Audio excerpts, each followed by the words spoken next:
Nasdaq is down 18% from the highs, 2 more percent, and we are in correction territory. Prediction markets are predicting 50 to 60% chance of a recession in the United States. So let's see if Trump's new tariff could spark a recession. The big money is coming in on April 2nd, from April 2nd. The next round of President Trump's tariffs will be reciprocal tariffs, which economists say threaten far more countries than his other trade policies. Whatever they tariff us, other countries, we will tariff them. That's reciprocal, back and forth. But economists overwhelmingly agree. I don't think we have had tariffs this high, like to our whole trade, since 1930s. And yeah, 1929 was not good times, to say the least.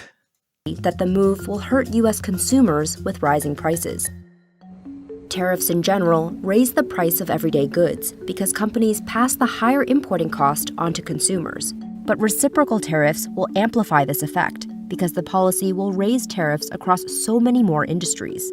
Tariffs tend to reduce entry by foreign companies. They don't find they're not going to have enough of a market to make it worth the investment to enter that market. This would reduce the variety and reliability of products available to American consumers.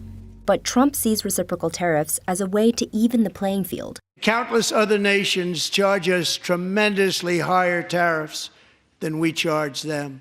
It's very unfair. We have been ripped off for decades by nearly every country on earth, and we will not let that happen any longer. The idea of fairness never involved a comparison of tariff line by tariff line because there were just so many. But one thing that is fair is, like, a lot of countries, like let's take China for example. Chinese companies can come here and basically sell whatever they want, but American companies cannot go to China and do business. Like, it doesn't matter. They have to partner with a Chinese company, first of all, and even then, companies like Facebook, WhatsApp, YouTube, they are banned in China. That's just not fair. More issues on the table and thinking about what is a fair deal. The U.S. is one of 166 members in the World Trade Organization, and under WTO rules, you have to offer all the members of the club your best rate, except you're willing to cut these special deals with friends. There is a presumption built into the World Trade Organization that lower rates overall are a good thing, not only for the world economy, but for individual countries. Trump blames the imbalance in tariff rates for the growing U.S. trade deficit. China's average tariff on our products is twice what we charge them. Some economists point to the fact that the U.S. needs to run a trade deficit. And also, a lot of Chinese companies don't even pay tariffs because what they used to do is that de minimis provision where they would ship their stuff to Canada and Mexico and then break it up into small packages of $600 or less and then bring it into United States.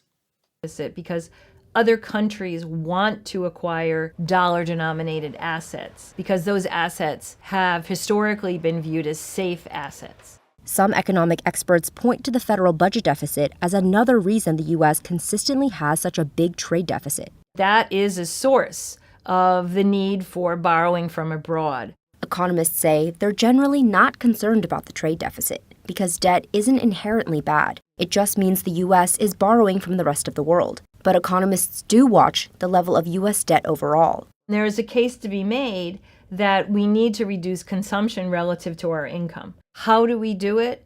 Certainly not with bilateral tariffs. That's because higher tariffs don't just reduce imports, they reduce exports too. When imports go down because tariffs make it more expensive for American companies to buy foreign goods, there are fewer dollars in foreign markets, driving up the dollar's value. This makes American exports more expensive for trade partners, so they buy less of them. In the end, imports and exports both go down, leaving the deficit unchanged. According to economists, another reason why reciprocal tariffs won't reduce the trade deficit is because companies often shift their supply chains to other countries to avoid high tariffs. We have reduced our trade with China, but we still need the things that we used to get from China. Companies that make footwear have turned to subcontractors in Vietnam to avoid the high tariffs that were placed under. Sometimes they don't even have factories in Vietnam. They just have warehouses where China makes something, let's say footwear. They send it to Vietnam. They just change the label and then it comes to United States. And this was mainly done just to avoid the first term tariff that Trump put on China. So they don't even have made in Vietnam. It's just like the label is changed in Vietnam and then it just comes to US tariff free. The first Trump administration. This happened for a lot of different goods, and altogether you saw the U.S. trade deficit with Vietnam growing. You will be like playing whack-a-mole. You will try to close the deficit on one country, and it will just pop up for another country. Trade experts say that implementing reciprocal tariffs will be logistically. I guess this is why he just put tariffs on all countries, but it still doesn't make sense. Like with UK, we don't even have a trade deficit, and we still hit them with a 10% tariff. So we're basically punishing them for buying more from us. We have a trade surplus with the United Kingdom. Complicated because there are thousands of items that are affected by tariffs, and the U.S. has nearly 200 trading partners. Some economists argue that reciprocity doesn't make sense as industrial policy. Whatever they're charging, we're charging. Very simple. What it does is it gives other countries the right to set our tariff rates. So if another country wants to protect something that we don't feel we need protection, something that we're really good at, we adopt their tariff rate because we retaliate against them if they won't lower their tariff rate. Many countries already have lower rates than the U.S., and it's unclear whether Trump's plan involves lowering rates too. Trump has also said he wants to use reciprocal tariffs to target the European Union's value-added tax, which is similar to a sales tax. They have a 20% VAT tax, which we're considering to be similar or the same as the tariff. The U.S. auto industry has been getting hammered and hemorrhaging jobs for so long.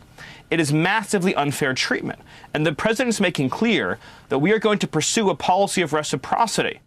This reciprocal tariff plan is just another example of Trump's far-reaching protectionist agenda. I think there's two possible outcomes. One is the rest of the world then says, okay, it's a free-for-all, we all going to raise our tariffs. But there's an alternative path, and it's one that is actually more likely than a lot of people might think. Well, this is the problem where rest of the world cannot just say they're going to raise their tariff because US just buys more stuff with other people. So we just have more stuff to tariff back and they won't have as much stuff. It's just like, I don't know how to compare it. It's like playing cards and we just have more cards than everyone else. But that doesn't mean US consumers won't suffer just because if we get in this raising tariff fight. It will isolate the United States. People familiar with the administration's tariff discussions told the Wall Street Journal it could take 6 months or more to actually implement the reciprocal tariffs. But many economists still worry the slew of tariffs will worsen inflation and lead the U.S. into a recession. We have times when the trade deficit falls, you may say, oh, that's good. But in fact, no, it's bad. Because what it means is that the U.S. economy is going through a very rough time.